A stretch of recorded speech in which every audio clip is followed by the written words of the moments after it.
जो एक बहुत बड़े इवेंट्स दो किसी मंतकी इंजाम तक पहुंच रहे हैं, लेकिन उसके बाद क्या होगा ये मैं नहीं जानता, उसके बाद आगे क्या होगा ये मैं नहीं जानता। दोनों सूरतों में, एक तो सूरत यह है कि जो ये नेतन्याहू नामी शख्स है, इसने पिछले 48 घंटे में 2 दफा तकरीरें की हैं। एक दफा इसने हिब्रू में की है और एक दफा इस आदमी ने इंग्लिश में की है। और इसकी सुई अटकी हुई है कि वो फिलाडेल्फी कॉरिडोर जो है उसके ऊपर भी फौज रहेगी और अंदर भी रहेगी और ऐसे और वैसे और ये और। अब जनाब मिस्र ने तो उसको रिजेक्ट कर दिया और मिस्र के साथ साथ फिर 5 अरब ममालिक भी खड़े हो गए, जिनमें सबसे आगे आगे सऊदी अरेबिया। सवाल ही पैदा नहीं होता, सवाल ही पैदा नहीं होता वो मिस्र के साथ। और फिर तुर्की भी खड़ा हो गया, क्योंकि और वैसे भी तुर्की का एक स्टांस, वैसे इस जो अभी करंटली जो टर्की और इजिप्ट करीब आए हैं उससे हटके भी टर्की का स्टांस बड़ा क्लियर रहा है फ़लस्तीन के बारे में। पाकिस्तान की भी कभी कोई उबहाम नहीं रहा फ़लस्तीन के मामले पे। और 2 रियासती हल, पूरी दुनिया और पाकिस्तान उस बड़े ब्लॉक का हिस्सा। अब जनाब इसने 2 दफा तकरीर की और 2 दफा तकरीर में तो सऊदी अरेबिया इजिप्ट के साथ, टर्की इजिप्ट के साथ, यूएई इजिप्ट के साथ, कतर इजिप्ट के साथ, सब अरब दुनिया भी सारे कि ये फिलाडेल्फी कॉरिडोर जो है यहाँ पर भी नहीं और इसराइल के अंदर भी।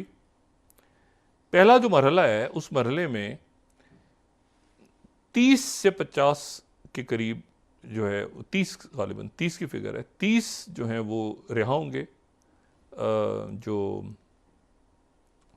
यरगमाली हैं हमास के पास। और उसके बाद जो है वो सिर्फ गुंजान आबाद इलाकों में चंद थोड़ी तादाद में इसराइली फ़ौज रह जाएगी, लेकिन वो जो है कि नॉर्थ और साउथ के दरमियान फ़लस्तीनियों की वो जारी रहेगी, पहला मरहला।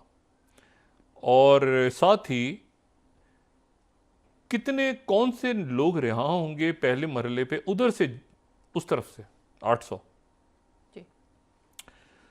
उनके नाम, और फिर ये कि उसमें से कितने लोग गज़ा में रहेंगे, कितने लोग जो हैं वो उनको मुल्क से बाहर भेज दिया जाएगा, जला वतन कर दिया जाएगा, ये इश्यूज़ हैं। 18 पैराग्राफ्स उस मुआहदे के हैं जो प्रेसिडेंट बाइडेन ने पेश किया था दुनिया के सामने और जिसको सिक्योरिटी काउंसिल। 18 में से एक इतना ये है कि सिर्फ एक पैराग्राफ रह गया जिसके ऊपर इत्तेफाक नहीं हुआ,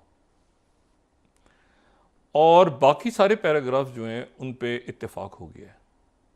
इसराइल जो है उसके बारे में मैं उसका नेतन्याहू का भी बताता हूँ नुक्ता नज़र। और उसके बिल्कुल फाइनल अब मामला तय हो रहे हैं कि जैक सलिवन चाइना से ये बात करके आए हैं, ठीक है।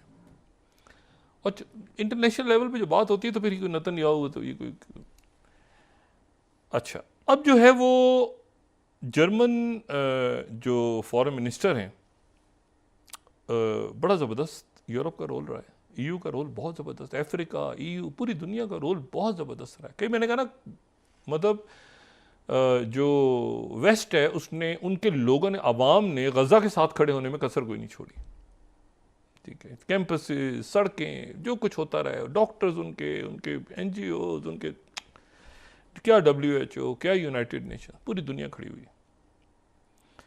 अब जनाब वहाँ पर एक तो बड़ी खबर यह आई कि जो हॉस्टेजेस हैं, हॉस्टेजेस के जो यरगमाली हैं हमास के पास, उनके अहले खाना ने बाइडेन से ये कहा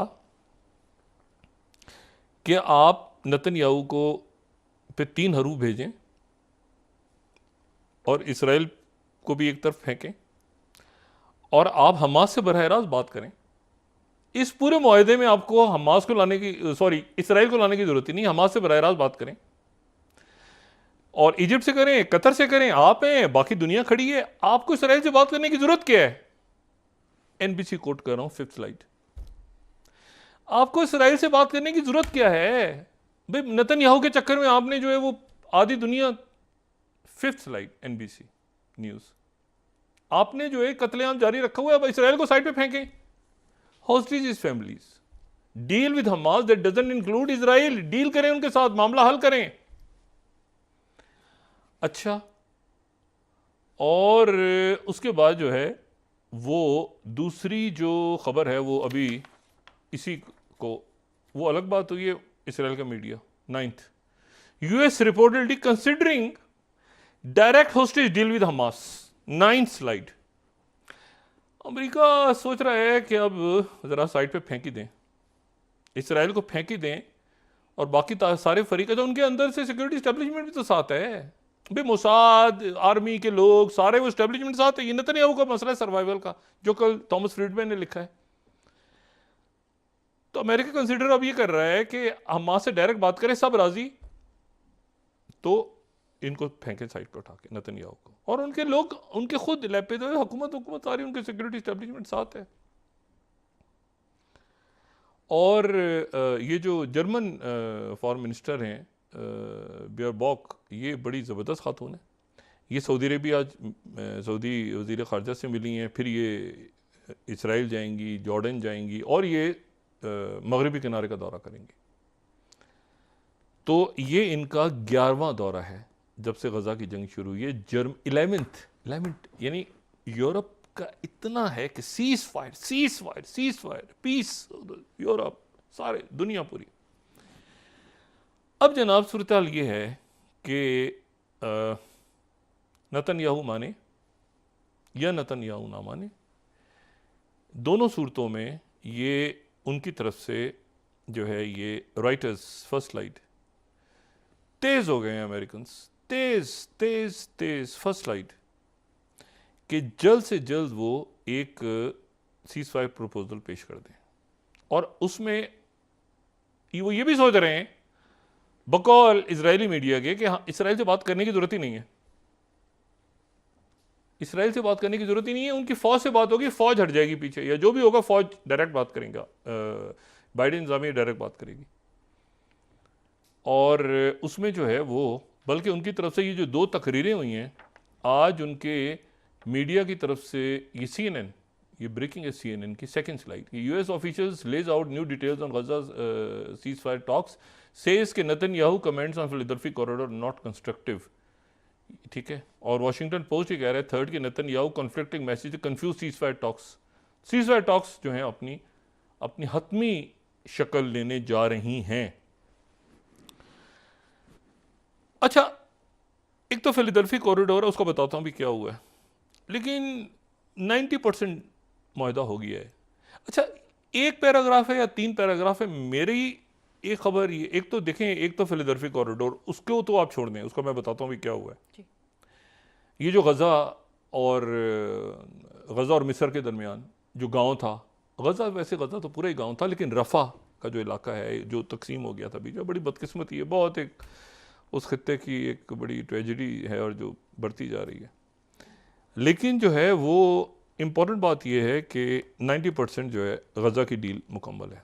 अब ये इसराइल का मीडिया, उन्होंने जेरूशलम पोस्ट वालों ने 6 स्लाइड में कोट कर रहा हूँ क्योंकि ताकि हम उसको एग्जैक्ट एक्यूरेट कोट करें कि कहाँ से ये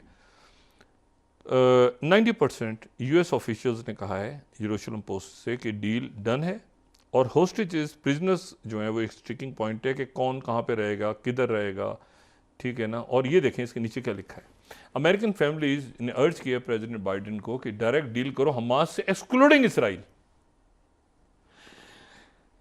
अब एक खप पड़नी है ना, वहाँ पड़ गई, क्योंकि देखें ये तो जब आपने कह दिया अमेरिका ने कि तो हो गया ना, फिर उसकी अपनी पोजीशन बड़ी दुनिया में अजीब सी हो रही है ना, कि मतलब है कि अजीब पोजीशन हो गई कि भाई नेतन्याहू नहीं सुन रहा प्रेसिडेंट बाइडेन की, कैसे नेतन्याहू नहीं सुन रहा। और जैक सलिवन, अब पहले तो वो उन्होंने कहा कि नहीं आगे रखो, हॉकिश हैं, लेकिन अब वो चाइना से होकर आए हैं तो वो बिल्कुल डव बन के वो, और लेकिन जो जिनको क्रेडिट जाता है वो ये कि लॉयड ऑस्टिन शुरू से स्ट्रेटेजिक डिफीट होगी, ये उनका नुक्ता नज़र था। फिर उनका नुक्ता नज़र ये था कि जो आप देखें उन्होंने सिक्योरिटी वगैरह के लिए भेजा, लेकिन बहुत बड़े असॉल्ट्स नहीं किए उन्होंने यमन पे, उन्होंने एक हद तक कंटेन किया इस जंग को। विलियम बर्न्स ने कमाल की बात देखें, CIA ने और आर्मी ने कंटेन किया जंग को, इसको एक्सलेट होने से रोका है, डी एस्केलेट किया है, ये अजीब सी बात है। और वहाँ पर जो दूसरे न्यू कॉन्स बैठे हैं या हॉक्स बैठे हैं वो उसको, ठीक है, वो टिपिकल जो बुश के साथ होते थे,